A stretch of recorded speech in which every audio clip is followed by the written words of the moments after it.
Was baptized, actually preached for a little while, and then he abruptly left the church. He wrote a book called Why I Rejected Christianity. And I want you to look at what he said. What has happened to me theologically? The watershed for me, and I suspect for others who change their assumptions, is the factual and the historical reliability of Genesis chapters 1 through 11. That's it. And I wonder how many other people could probably say those exact same words that basically, because I can't harmonize what I'm learning in a science classroom or what I'm hearing from CNN with the Bible, I got to give up something.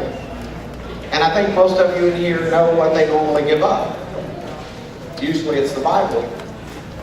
I mentioned during the last hour that usually by the age of 5, people have already been indoctrinated by evolution. Interestingly, if I were to give a test tonight, asking, have you been evolutionized, most of you probably would fail. And the reason that I say that, think about it for just a moment. Let's go through the following scenario, see if you pass or fail. Let's say that it is 9:30 tonight. Okay, I may not be done by then. Let's say it's about 10:30. No, I'm just kidding. Your child comes running up to you this evening. They want you, or for those of you who are a little older, your grandchild, they want you to read to them. They come running carrying a couple of books, So here's what you do. You find your favorite recliner or your favorite spot on the couch. You pick them up, you put them in your lap, you grab that book. Let me ask you, do you read those to them? Or did you notice the first word in both books was prehistoric? Most of you didn't catch that. You failed. You know why you didn't catch it? It's because literally that's just part of our vocabulary. Prehistoric indicating a time before man. Interesting. You go back to 1766, you ask the question, where's the word prehistoric? Guess what? It's not there in the dictionary. In fact, the year after Charles Darwin penned his book about the origin of species, he wrote the book 1859. 1860 was one of Webster's very early dictionaries. You open it up, you ask the question, where's the word prehistoric? Guess what? It's not there. It's because it's only been within the last 75 years or so that people began thinking there's this long period before man. So even in this room, the reality is we've got a lot of folks who believe in God, but probably your worldview has been evolutionized. Now, with that in mind, now think for just a moment about your child, your grandchild. They're using textbooks that are filled with the ideals of atheism, humanism, and evolution. So where are they going to place their allegiance? Moms and dads, we've got to do a little bit better job of teaching our kids. Anytime they've got a question, the first place we go to is God's Word. Because it's the only inspired book on the planet. Then we look at His world. Because ultimately what we see out in the world is going to agree with what we read in His Word. So here's what I want to do to kind of kick us off for this second session this evening. I want to give you 6 Bible verses that I hope you'll write down. Even those of you who may be here tonight as skeptics, as atheists, let me encourage you, write these down, look them up, think about them. These 6 verses to me help kind of lay the foundation for a biblical worldview. 6 verses I hope that you'll learn, you'll pass on to your kids, your grandkids, your co-workers. Take a look. Verse number 1. Genesis chapter 1, verse 1. In the beginning, God created the heavens and the earth. I have told literally thousands of people, if you can't trust the first verse of the Bible, why would you trust anything to follow? You say, okay, Brad, I hear what you're saying, but exactly when was the beginning? Well, let's keep reading. Colossians chapter 1, verse 16. For by Him are all things created that are in heaven, that are in the earth. Paul here telling us it is a creation event. God created everything in heaven and on earth. Verse number 3, Matthew chapter 19, verse 4. He answered, he said to them, have you not read that he which made them at the beginning made them male and female? Okay, let me point out to you, this is Jesus Christ speaking. And he's indicating males and females have been here since the beginning. In fact, look at how he phrases it in Mark chapter 10, verse 6. But from the beginning of creation, God made them male and female. Okay, that's a problem, because right now your kids' textbooks are saying the earth is about 4.6 billion years old. And man's only been here for like 1 to 2 million years. Yet Jesus is saying, but from the beginning of folks, both of them can't be right. Now, wouldn't it be cool if we knew the name of the first man? Which Paul takes care of for us. 1 Corinthians chapter 15, verse 45. So it is written, the first man, Adam, was made a living soul. The last Adam was made a quickening spirit. Who's that first Adam? That's Adam of Adam and Eve, right? Who's the last Adam? That's Jesus Christ. The reason that I even point that out is because, folks, if you're sitting in this room and you think Adam and Eve were a myth, what are you doing to the last Adam? Because Paul's referring to both of them as real. The sixth verse that I would give you is this. Genesis chapter 3, verse 20. Adam called his wife's name Eve because she was the mother of all living. Telling us all the lineage of humanity is coming through who? Coming through Eve. Now, with those 6 Bible verses in hand, here's what you can do. You can take the Bible, open it up to your favorite chapter, which is Genesis chapter 5. Okay? Remember the genealogy? So-and-so begat so-and-so begat. When I teach this, the way that I do it is I use a timeline. Because it's very, very visual. Take a look. What's going on here? The Bible says Adam lived 130 years. He begot a son. He called his name Seth. So we drop 130 right here on our timeline. And we keep reading. Seth lived 105 years. He begot Enosh. So we add 105 to that. Now we're up to 235. And we keep reading. Enosh lived 90 years. He begot Canaan. We add 90 to that. Now we're up to 325. Suddenly, what you can do is you can actually build a timeline that is telling you the age of the earth. You say, whoa, time out, Brad. How did you make that jump? Because in the beginning, God created the heavens and the earth. It was a creation event. There were males and females here from the beginning. First male's name? I'm just giving you his lineage. And you say, but still, Brad, surely you don't expect us to believe that there's not like gaps or holes in the genealogies. Okay, again, if you've got a Bible, open it up to the New Testament book of Jude. I always like to say, turn to Jude chapter 3 and just kind of watch people. Only one chapter in Jude. Take a look at verse 14, where we find an inspired New Testament writer talking about Enoch being the 7th of Adam. So think about that. You've got a New Testament writer, an inspired writer, saying that Enoch was the 7th. We go back here to my timeline, or you turn back to Genesis 5. Lo and behold, there's Enoch. Guess what? He's 7. Telling us, if you're going to put gaps or holes in the genealogies, it's going to have to come after this guy right here. And folks, I promise you, there's not enough gaps or holes in the world to fit evolutionary time into this thing. And in fact, let me share something with you some of you have never thought about. See the vertical line that I just dropped on the screen? You realize everybody to the left of that could have had a face-to-face conversation with Adam? You're talking Noah's dad, Lamech, could have looked Adam in the eyes and said, what was it like to be in the garden? Let me share one with you. I think it's even more cool than that. Keep your eye on Noah for just a minute. I'm going to slide into the top of the screen. We'll keep the timeline going. So we've got Noah here. We've got his son Shem. Do you realize everybody to the left of that arrow could have had a face-to-face conversation with Shem about what it was like in the pre-flood world? Folks, you're now talking about Abraham and Isaac. The people who the promise was given to, they could have looked Shem in the eyes and said, what was it like? See, if you really want to teach your child a biblical worldview, what you do is you teach them a history that begins with a guy named Adam and goes all the way to us today. That's how you do it. In fact, I had him make this slide for me because I wanted to put it it's in a book out there. I wanted people to be able to see in a single picture the genealogy, Adam all the way to Abraham. Now, I realize it's small. You may not be able to make it out well, but if you look, this red line indicates the birth of Abraham, right?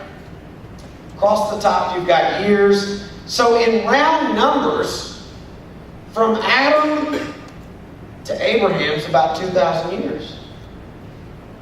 Okay, follow me for a moment. Adam to Abraham's 2,000 years. Let's skip over here to Jesus. Do we have any idea how long it's been from Jesus to us today? I should see heads doing this. We're living in the year 2014 AD. AD is actually Latin for in the year of our Lord, which is why our kids are learning new designations. CE, Common Era. BCE, before Common Era. That's what the atheists want our kids to. Here's the funny thing. You can call it A, B, C, D, E, F, G if you want to. It still has to hinge around who? Jesus Christ. So the next time you're having a really bad day, I want you to think about the fact that when an atheist writes a check, he has to use a dating system that goes by when Jesus was on the earth. Think about that. All right, follow me. Adam, Abraham, 2,000 years. Jesus to us today, round numbers, about 2,000 years. Do you realize if I could get you from Abraham to Christ, you basically have the history of the world? Wouldn't it be cool if this timeline just kept right on going all the way to Jesus Christ?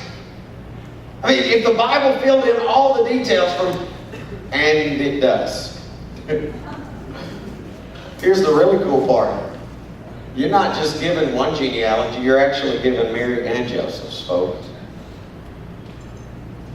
You see, when you really look at it, you realize there's a reason God gave you all those begots. And yet, what are our kids learning? They're learning humans were begot from an earthworm. There's a pretty major difference in those two, right? By the way, this, I know some of you are looking at it going, there's no way things can be that young. I mean, look at the rocks. The rocks are so old. Okay, first off, what does a young rock look like? Not like they come out wearing diapers, right? My son and I, we were at Mount St. Helens on the 30th anniversary of the volcanic eruption. Here's the really cool thing. I can show you pictures. Probably will show you maybe a few tomorrow. Of rocks that were laid down 1980. Which means if you're over the age of 34 in this room, you're older than a rock. Okay? Some of you are really older than a rock. What my job is tomorrow is to share with you, how does the science fit this? Now, it's easy for some guy to get up and say, well, you know, the Bible says this. Tomorrow I get to prove it to you. And say, okay, but what about man? How do we know that we didn't evolve?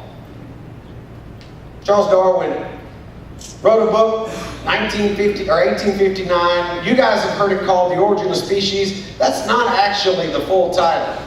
They don't allow the full title on the book anymore. It's actually, the full title was The Origin of Species by Means of Natural Selection, or the Preservation of Favored Races in the Struggle for Life. Preservation of favored races. Yeah, it pretty much means exactly what you think it means. Because folks, if you think about it for just a moment, this theory is teaching racism in a huge way. I'll prove it to you. If I asked your kids, what continent did man allegedly evolve up out of? You know what most of them are going to, the ones that weren't asleep, they'll say Africa. In fact, right now we're teaching kids that we came out of what's called the Afar region of Africa. And I could name things like Homo habilis, Neanderthal, some of these things. You look at the pictures, they got lots of hair, they're usually kind of dark-skinned guys. You flip the page in the textbook, and lo and behold, you've got white men walking out of Europe. Hundreds of thousands of years later. You know what that means? What they're teaching our kids is, white man is further evolved than darker-skinned people. That's racism. That's literally the attitude that Charles Darwin believed, that darker-skinned folks were closer to the apes. We don't teach that in school, do we? Oh, we'll teach the godless theory, but we certainly don't teach what he really believed. Charles Darwin said this. He said, there is no fundamental difference between man and the higher mammals in their mental faculties. By the way, before I tackle that, let me just throw this out there. Anybody in here ever seen any kind of animal take a piece of wood, add some carbon to it, shave it down, make a pencil, write a song, carve an instrument, play the instrument of the notes that he just wrote? No. In fact, this is what we see about every 8 to 10 months. All right, we go to the mailbox, and lo and behold, there's the latest alleged missing link. Guy on the right, his scientific name is Ardipithecus ramidus cadava. He goes by Artie for short, okay? Big, bold letters. How apes became human. Well, here's what I want everybody, young and old alike, to remember. Anytime you see something like this, simply ask this question: where's the evidence? Where's the actual evidence that this is how apes became human? Because when you actually look at what they got, this is it. Let me orient you for a minute. You'll notice this one box, but inside the one box you've even got these little lines that break it into 5 individual boxes. The reason is because all those fossils were found in 5 different locations. So you've got some finger bones, you got molars, this is part of the head of a femur, you got a toe bone, everything in the middle right here, those are all teeth. You got mandible of the jaw, you got some long bones of the arm, that's it, that's all they got. And yet from that they're going to say this is how apes became human. But notice what they admit to. In the article they said, Hale Celeste and his colleagues haven't collected enough bones yet to reconstruct with great precision what Cadava looked like. But they do know that it was about the size of a modern common chimpanzee, which when standing averaged about 4 feet tall.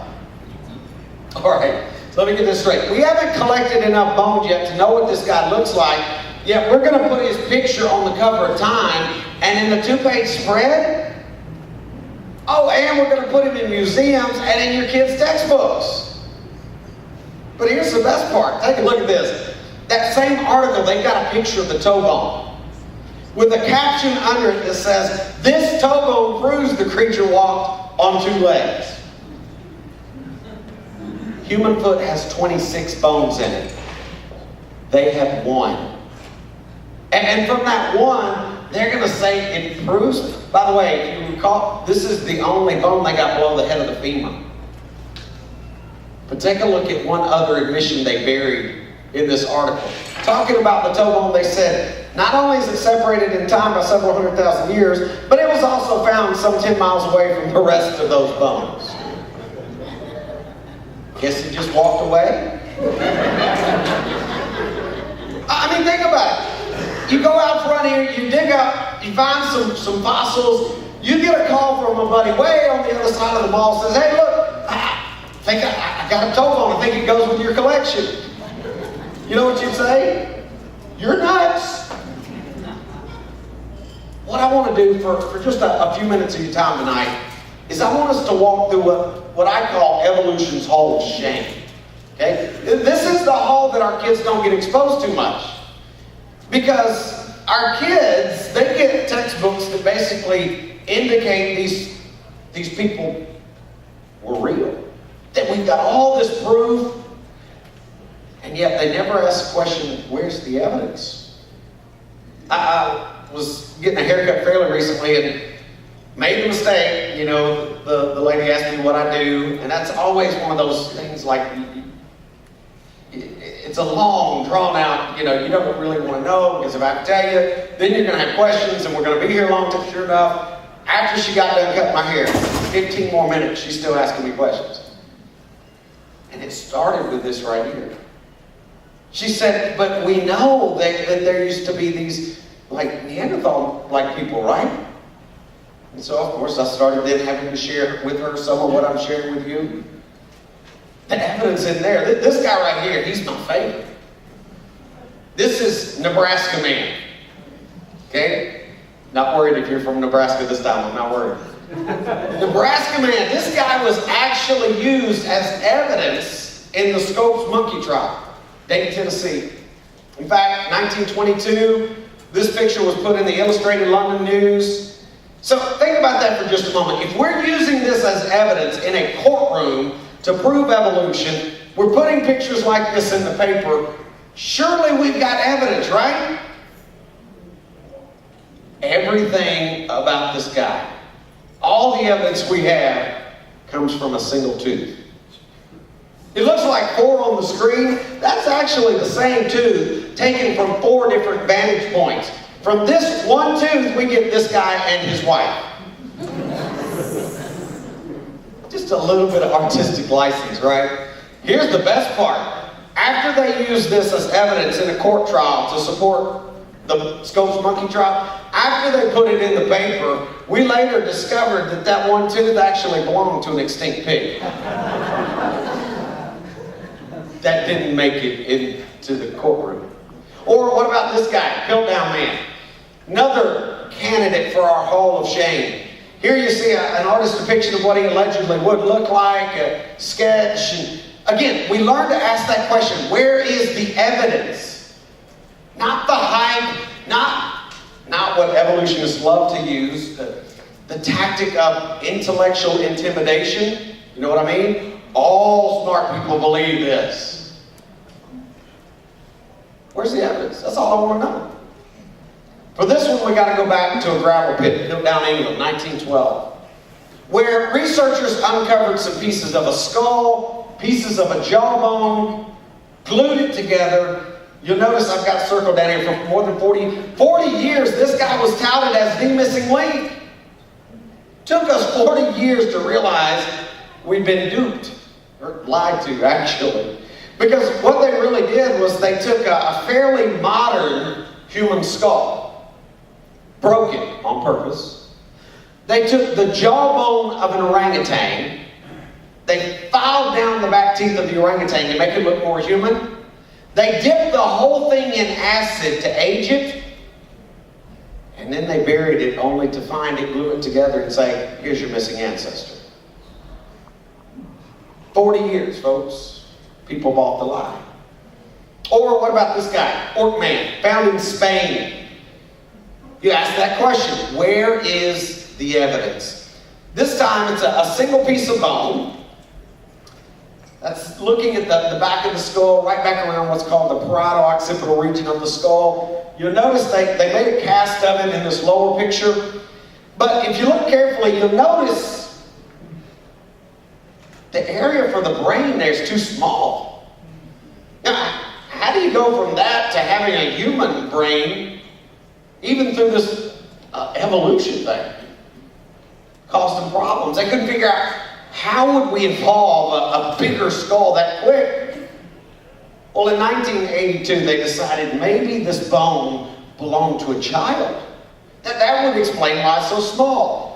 So, 1982, they make the announcements, they call the media, they march out with their banners, declaring they found the oldest human fossil ever discovered in Europe.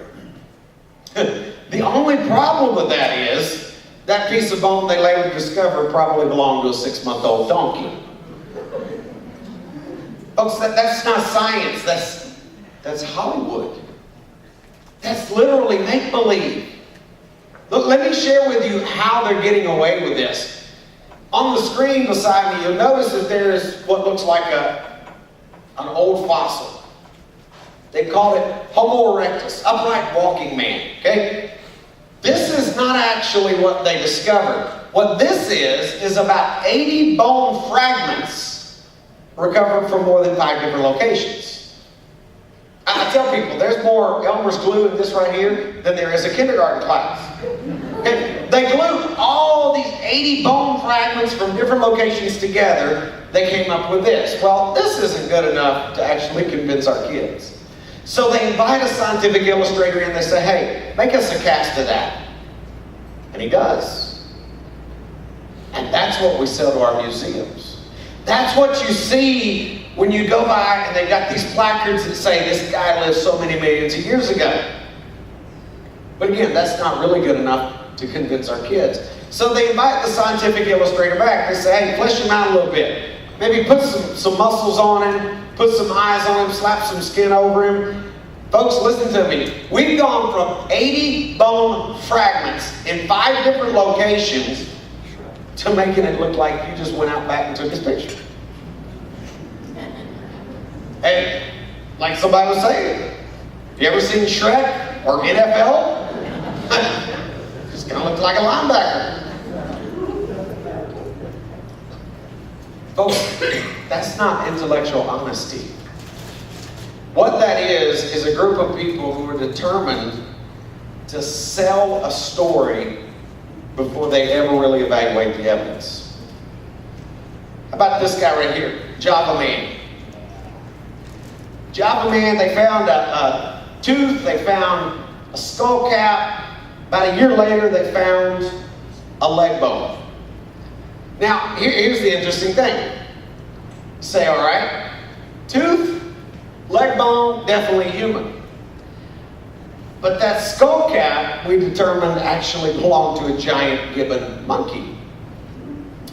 Now, why do I share this with you? I share this with you because the guy who made this discovery, Dr. DeBose, while he's down there digging, he found the tooth, he found the skull cap. Oh, then he found 2 fairly modern skulls. And he realized the problem. You can't have modern man living at the same time you got Java Man. So you know what he did? He buried those modern skulls under the floorboards of his house for 26 years. That's integrity for you. Or how about Lucy? Anybody ever heard of Lucy? I remember sitting in a biology class having a professor tell us, this is what links us back to the apes.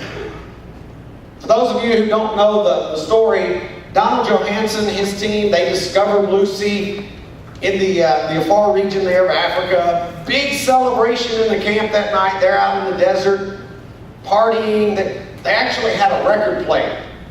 And they only had a single record. It played over and over all night long. For you young people who don't know what a record is, ask your parents later. Okay? It's kind of like a CD, but it sounds a whole lot cooler. The song was Lucy in the Sky with Diamonds. And the name stuck. Now, this discovery happened over 25 years ago. You know, when they first announced Lucy, they said she was upright walking on her way to becoming a human. She's a transition. Well, now we've actually had time to examine her fossils. I spent quite a bit of my life. We wrote a book called The Truth About Human Origins. Actually, it's a hardback. It's 500 pages, okay? If you ever have trouble sleeping, it's a good book. I spent several months of my life measuring anatomical measurements between humans and Lucy. I'm not going to go through every bit of this with you, but I do want to point out a couple of things. Like, the second point on the screen talks about locking wrists. If you look at primates, apes, they walk on all fours. They're quadrupeds. They have ability to lock their wrist. Well, guess who else has the ability to lock her wrist? Maggie Fox said, a chance discovery made by looking at a cast of the bones of Lucy, the most famous fossil of Australopithecus afarensis, shows that her wrist is stiff like a chimpanzee's. This suggests that her ancestors walked on their knuckles. Or what about the fourth point on the screen? Talks about her rib cage. All human beings have a barrel-shaped rib cage. Okay? Some of us got bigger barrels than others, but you got a barrel-shaped ribcage. Not so with chimps, primates. Theirs actually is conical shaped. It gets smaller as you go down. When Lucy was first presented on the scene, they said, hey, she's got a barrel-shaped ribcage. She's on her way to becoming a human. Then they started sending replicas to museums all over the country. Take a look at what Peter Schmidt said when they got his replica. He said, when I started to put the skeleton together, I expected it to look human. Everyone had talked about Lucy being very modern, very human, so I was surprised by what I saw. I noticed that the ribs were more round in cross-section, more like what you see in apes. He said human ribs are flatter in cross-section, but the shape of the rib cage itself was the biggest surprise of all. The human rib cage is barrel-shaped, and I just couldn't get Lucy's ribs to fit this kind of shape. But I could get them to make a conical-shaped rib cage, like what you see in apes. See, folks, when you really look at the evidence, what we realize is Lucy was nothing more than an adult male pygmy chimp. You say, well, male? Yeah, number 6, they've actually done all kinds of computer-aided drafting, all kinds of measurements, trying to figure out how could you get an infant through her pelvis? It ain't happening.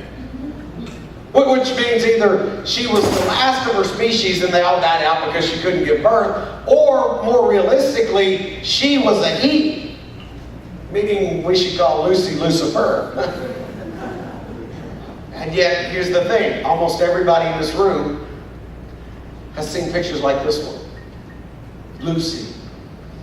Okay, is that really Lucy? And the reason I'm asking you that, all 8 of these pictures have been published as authentic versions of the Lucy fossils. All 8 of them. So look at them a little more carefully. Like the jawbones. Do they all look the same? Or how about the ribs? How many ribs does Lucy have? Because here, you got some that got 5, some that got 7. Kind of makes you want to say, would the real Lucy please stand up like the old game show, you know? Except she can't because she was an ape, walked on all 4s. It's a lie, a hoax. In fact, let me share with you just how much of a hoax it really is. There's a display in the St. Louis Zoo where they've got a life-size version of Lucy. So here you see her feet, her head, her chest, her fingers. Let me back up for just a minute. How many bones have we got in her feet? How many bones have we got in her hand? Not. How do they know what her feet look like? By the way, if this is the real Lucy, according to these fossils, how much hair does she have? I don't have a clue. Because the fossils don't tell you anything about soft tissue, right? So we pointed this out to the zoo officials. We said, look, what you got here, total fabrication. Because you have no idea what her feet look like. Literally, what he was doing is not really education. It's indoctrination. So we pointed this out. We said, look, you need to change this, or at least put something up. Notice what the zoo's response was. Bruce Carter sends us a letter saying, zoo officials have no plans to knuckle under. We cannot be updating every exhibit based on every new piece of evidence. We look at the overall exhibit and the impression it creates. We think the overall impression this exhibit creates is correct. In other words, it sells the picture we want it to sell. Or how about Neanderthal man? Now, I realize some of the ladies in this room, you think you live with a Neanderthal. Just because your husband acts that way does not mean evolution's real, okay?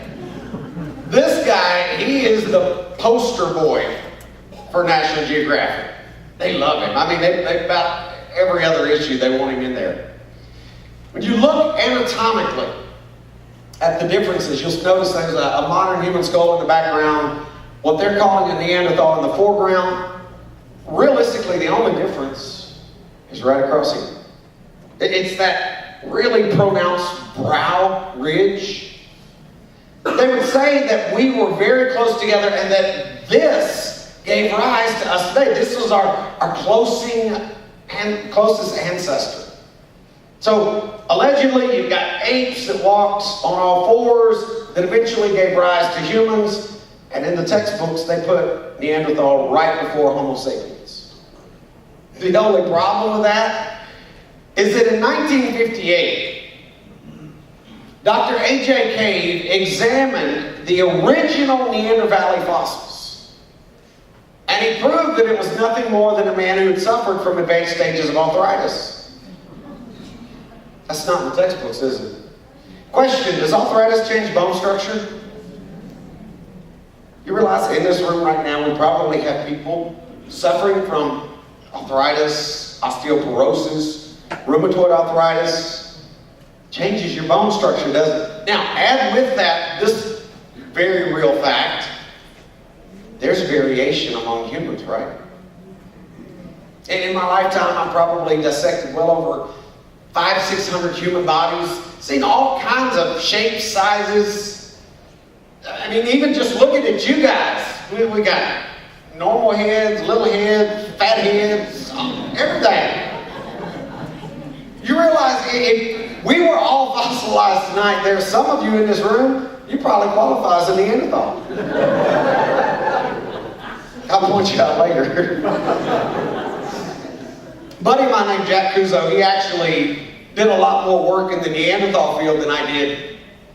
Take a look. He wrote a book called Buried Alive. In that book, he said this: you must understand that this skull really cries out disease. The teeth are badly decayed. The bones of the vault of the skull are extremely thick. Many of the features testify of acromegaly, or the excessive secretion of growth hormone in adulthood. What are you saying, Jack? You saying it's a missing link? No, he's saying it's a diseased human. Folks, what does the record really show? What is it our kids aren't getting in their textbooks? I'm going to let a guy named Jeremy Rifkin tell you, because I summed it up beautifully. He said, what the record shows is nearly a century of fudging and finagling by scientists, attempting to force various fossil morsels and fragments to conform with Darwin's notions, all to no avail. Today, the millions of fossils stand as very visible, ever-present reminders of the paltriness of the arguments, the overall shabbiness of the theory that marches under the banner of evolution. I realize that there's probably some of you in here right now that are thinking, you know, what does it matter? What does it matter if it was like 6 days or 6 billion years? What does it matter if God created man directly or if he allowed us to evolve? Folks, listen to me. It matters because the Bible tells us how he did it. And if he didn't do it like he said he did it, then what makes you think you're going to heaven? Because, folks, if the Garden of Eden was not real, what makes you think heaven's real? You see, here's the reality of it. The Bible paints man totally different than what your kids are getting. If you look at chapter 2, there's a couple of things. Genesis 2, a couple of things I want you to learn. Number 1, man was put in the garden to tend and keep it. Verse 15. Now, look at that for just a moment. The Lord God planted a garden eastward in Eden. There he put the man whom he had formed to tend and keep it. Very first context that we see God and man is between man and his work. Which, just as a side note, let me point out to everybody in the room, if you are a man and you're in this world and you're thinking you really shouldn't have to work, that's not what the Bible says. That's been God's plan from the beginning. In fact, Adam, his curse wasn't that he had to go to work, it's that his work would be what? Harder. So, number 1, Adam, he was intelligent enough to work. Number 2, Genesis chapter 2, starting about verse 16, 17, God says, okay, look, you can eat from any of these trees, except this one. This one's mine. Telling me that Adam already had enough knowledge to know right from wrong. Number 3, God paraded the animals in front of Adam to be named. The implication is to name them, not just name them, but then he's to remember the name, passing it on to his offspring, right? Folks, that shows incredible intelligence. By the way, everything that I just named happened before Eve was formed. You see the difference? God is showing a creation account with man having intelligence, knowing right from wrong, being able to work.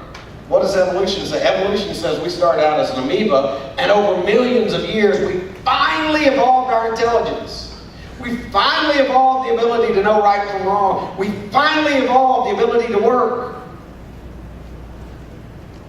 Folks, if there was no Adam and Eve, there was no fall of man, somebody help me understand, why do we need a Redeemer?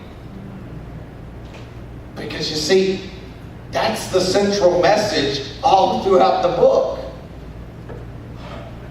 The reality, here's the thing that a lot of atheists and skeptics don't like. Historically speaking, I can prove to you that Jesus Christ walked this earth. I got all kinds of... my kids know. If they were sitting right here, they'd be nodding right now.